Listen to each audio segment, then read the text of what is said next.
No-bake cheesecake tayo for today's video. Magandang buhay mga kananay cakes. Ayan, napakrave nga ako sa cheesecake kasi nakita ko si Mari Cakes na nagbumukbang ng cheesecake in a tub. Sabi ko mukhang ang sarap-sarap pero alam naman natin na masarap talaga ang cheesecake. Kaya lang, butas bulsa lang talaga ang ingredients nito. Kasi alam nyo naman ang cream cheese, di ba? Yung isang bloke lang nun ay nasa 200 plus na kaagad.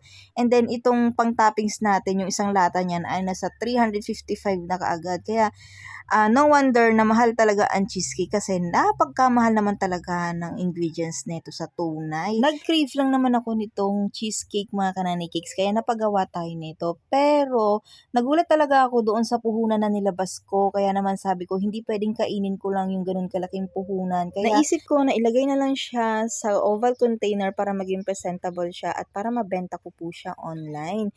And since cravings ko lang ito ay